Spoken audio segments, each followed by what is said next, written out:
पर ये भी है कि बलूचिस्तान के वज़ीर ख़जाना ने कहा है कि अगर वफाकी हुकूमत सूबे के वाजिबुल अदा ड्यूज़ अदा करने में नाकाम रही तो पूरे मुल्क के लिए गैस की सप्लाई बंद कर दी जाएगी और वाजिबात अदा न करने की सूरत में असेंबली तहलील करने की भी धमकी दे दी गई है। हिलारी साहब, ये क्या मामला है? ये कुछ नहीं है जी, ये खामखा ऐसे हरकतें हैं, ये ऐसी चीज़ें कहते हैं, इनके पास क्या कंट्रोल है। ठीक है, गैस एक प्रोविंशियल सब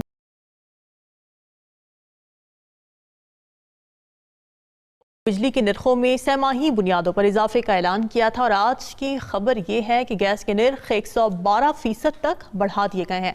इन फैसलों के आम आदमी के माली मामलात पर क्या असरात मुरतब होंगे, इस पर बात करेंगे। जबकि एक अहम खबर ये भी है कि बलूचिस्तान के वज़ीर ख़जाना ने कहा है कि अगर वफाकी हुकूमत सूबे के वाजिबुल अदा ड्यूज़ अदा करने में नाकाम रही तो पूरे मुल्क के लिए गैस की सप्लाई बंद कर दी जाएगी और वाजिबात अदा न करने की सूरत में असेंबली तहलील करने की भी धमकी दे दी गई है। हिलारी साहब, ये क्या मामला है?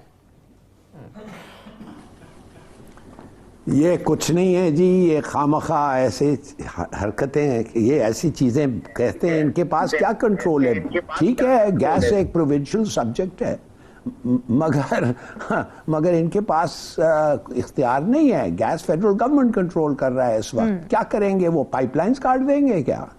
नॉनसेंस, ये कुछ ऐसी बात है। ये क्या कर सकते हैं? कुछ नहीं कर सकते। और ये कैसे गैस को बंद कर देंगे? Number one. दूसरी बात, आपको पता है इनका पार्टी किधर है? बाप पार्टी है। आपको पता है बाप कौन है? जी जी। आई एम अफ्रेड ये ऐसे ही धमकी हैं, एम्प्टी थ्रेट्स हैं। Forget about it. मेरे ख्याल में ही कांट डू एनीथिंग और ना करना चाहिए इनको कुछ। मगर ये भी सही है कि अगर फेडरल गवर्नमेंट ने इनको एनएफसी के तहत इनको कुछ देना था तो दे शुड पक्का देना चाहिए उनको। क्यों रोका हुआ है उन्होंने? कोई एक्सप्लेनेशन तो दें कि क्यों रोका हुआ है। शायद नहीं है। अगर आप वो नहीं करना चाहते, ना कर सकते हैं, ना कोई उनका ऑब्लिगेशन नहीं है तो फिर बताएं। ये तो तरीका ही नहीं है ना, कहें कि कुछ नहीं कहें इन रिटर्न। मगर ये कुछ नहीं होगा। आई एम एब्सोल्युटली कन्विंस ये कुछ नहीं होगा। और एक चीज और मैं बता दूं कि in the case of Shaukat तरीन की आदतें हैं, थोड़ा सा वो स्ट्रांग आदमी है, बॉम्बास्टिक है वो। इन ऐसी चीजें, ऐसे उनका नेचर ऐसे है कि वो कहते हैं कि ये कर देंगे वो। बट यू नो, ये that is not sufficient reason कि उनको खिलाफ आप एक ऐसा केस दें। अब तो मैं इसके बाद किसी को आप सेडिशन का केस लगाएं, मैं हंसने लगूंगा। कहेंगे अच्छा यार, तुम्हें भी सेडिशन का केस हो गया इसलिए कि तुम डिसएग्री करते हो किसी से। ये तरीका नहीं है इस मुल्क को चलाने का। Somebody had better get a grip। बिल्कुल ठीक है। और ये साहब, आप सुन पा रहे हैं हमें? और ये साहब, अगर आप सुन पा रहे हैं तो जरा बताइए। जी, आवाज आ रही है आपको? जी बिल्कुल आ रही जी। और ये साहब, ये बलूचिस्तान के वज़ीर ख़जाना ने एक धमकी दी है, वो ये कि पूरे मुल्क के लिए गैस की सप्लाई बंद कर दी जाएगी अगर वाजिबुल अदा ड्यूज़ अदा ना किए गए वफाकी हुकूमत की जानिब से, और असेंबली तहलील करने की भी धमकी दी है उन्होंने। तो किस तरह से देख रहे हैं आप इसे? देखिए, ज़बरा का चक्री को मैं जानता हूँ, चमन से ताल्लुक रखता है और बड़ा जैसे कहते हैं उन लोगों में से है जिन बाप पार्टी के शुरू के लोगों में से, और बड़ा लाडला किस्म का वो है, वजीर है उसको। एक बात तो ये है कि उन्होंने ये कहा है कि फेडरल गवर्नमेंट जो है वो उस वक्त डिविजिबल पूल से हमारा हिस्सा नहीं था। होता यह है कि पूरे पाकिस्तान के अंदर तमाम रेवेन्यू जब इकट्ठे होते हैं तो उनमें से प्रोविंसेस का एक हिस्सा होता है जो उनको दे दिया जाता है, कि जो कि फेडरल गवर्नमेंट नहीं दे रही। उसके देने के बाद फेडरल गवर्नमेंट चलाई जाती है। तो उससे तकीद करके कहा है कि डिविजिबल पूल इसीलिए बनता है कि आप जो गैस इस्तेमाल करते हो हमारी, उसके साथ जो साहिल इस्तेमाल करते हो, उसके साथ साथ और बहुत सारी चीजें जो हैं, जो टैक्स रेवेन्यू आप इकट्ठा करते हो, उस रेवेन्यू को जाके आप तकसीम करते हो। तो बलूचिस्तान में 91 की जो फर्स्ट एनएफसी अवार्ड आया था, उससे पहले होता यह था कि बलूचिस्तान का जो डेफिसिट था वो पिकअप कर रही थी फेडरल गवर्नमेंट, और उसके साथ जो उसका सरप्लस होता था वो सरेंडर करना पड़ता था। लेकिन ये तो कभी सरप्लस तो हुआ नहीं कि जो बिल है, जो उनका बजट है। लेकिन अब हुआ यह है कि बलूचिस्तान को अपने जो है वो अखराजात चलाने के लिए पैसे नहीं मिलते। इस पर उन्होंने कहा कि हम तो गैस बंद कर दें, और उन्होंने कहा कि मुझे तो सिर्फ 20-22 लेवीज वाले चाहिए उनको उसको बंद करने के लिए।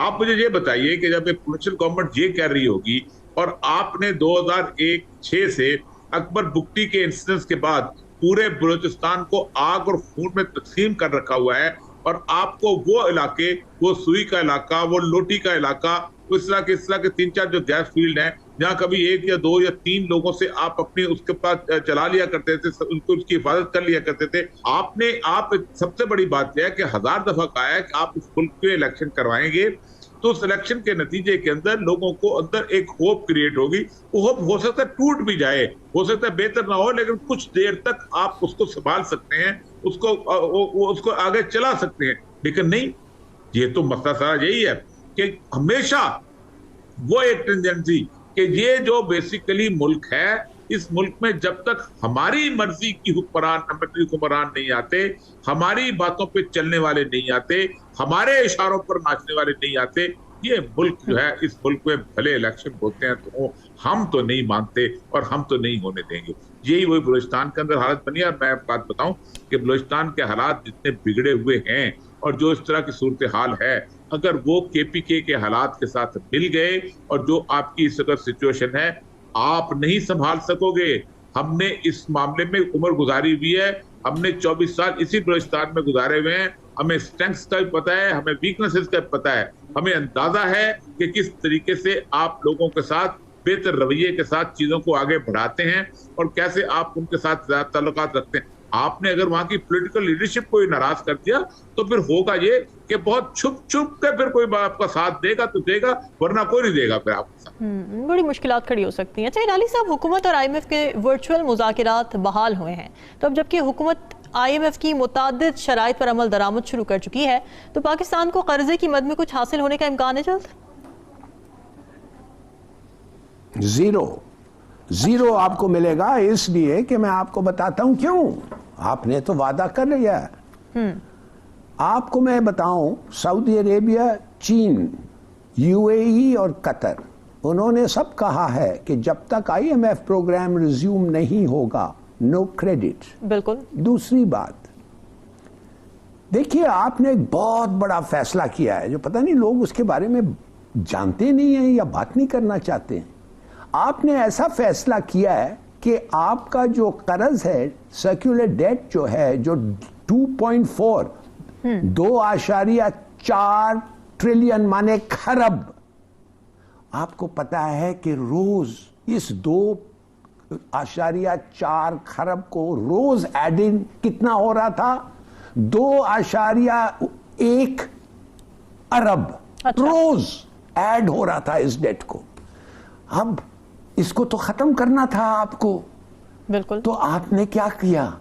आपने रेज किया। क्या चीज को रेज किया? प्राइस। किधर रेज किया? ये जो डिस्कोज हैं आपको इतने इनएफिशिएंट हैं कि अगर आप इनको 100 रुपया का गैस इनसे लें तो 100 रुपया का गैस इनसे दें तो 70 रुपया इनको मिलता है। 30 रुपया 30% वेस्टेज है ट्रांसमिशन में, चोरी में, नॉन पेमेंट में। अच्छा। मगर तो वो उन्होंने क्या किया? कराची को लिया, कराची इलेक्ट्रिक को लिया, 42%, 42% लॉस था। आज क्या है? 15%। कैसे हुआ? या मैं कैसे हुआ? ये इसलिए हुआ कि प्राइवेटाइज किया। बिल्कुल। गवर्नमेंट को कहा गया है कितने दफे? 5 दफे नहीं, 10 दफे नहीं, 15 दफे प्राइवेटाइज डिस्कोस। 15 साल से कहते हैं प्राइवेटाइज, 15 साल से ये सब पार्टीज बहने, हाँ बिल्कुल बिल्कुल, आज तक नहीं हुआ है।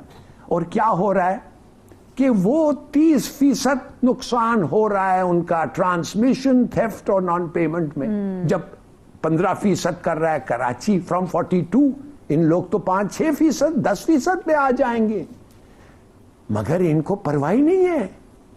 अब मैं आपको बता, तंग आ गए हमारे दोस्त, वो कहते हैं नो मोर, अगर ये नहीं करेंगे तो हम कर्ज नहीं देंगे। और अब ये हो रहा है कि 300 यूनिट के कम जो गरीब हैं, या इनको, इन लोग, हम ये जो रीअरेंजमेंट हुआ IMF के थ्रू, ये कम पैसे उनको देने पड़ेंगे। अच्छा। बल्कि ये बहुत कम देने पड़ेंगे। मगर नुक्स क्या है इसमें? इसी नुक्स ये है कि जब आप अमीर से और इंडस्ट्री से पैसे लेते हैं, वो पता क्या करते हैं, अमीर को तो छोड़ो, इंडस्ट्री से जब आप पैसे लेते हैं, वो अपना जो चीज प्रोड्यूस करते हैं उस पर कीमत लगाते फिर वापस कर देते हैं अवाम को। तो 70-80% अवाम पाकिस्तान का जो 300 यूनिट से कम गैस इस्तेमाल कर रहा है, जिनको कम देना पड़ रहा है, वेरी गुड, उन बेचारों को फिर भी रिलीफ नहीं मिल रहा है। इसलिए कि वो जो इंडस्ट्री वाले जो काम बना रहे हैं उसको प्राइस लगा के वो वापस कीमत बढ़ा देते हैं हर चीज का। तो मगर you have to do something, आपको शुरू करना है। तो ये एक शुरुआत है, खत्म करो इस डेट को, भुगतो। मगर अब ऑलरेडी आपको पता है, इधर कोई दुकान है, जब आप जाएं कुछ चीज लें, आपको एक अलग रिसीट मिलता है टैक्स का। किस चीज का टैक्स है ये? जी मेरे दुकान पे जो टैक्स लग रहा है, हमारे पे जो एडिशनल टैक्स लगा है, ये कीमत में हमने नहीं लगाया, ये अलग लग रहा है।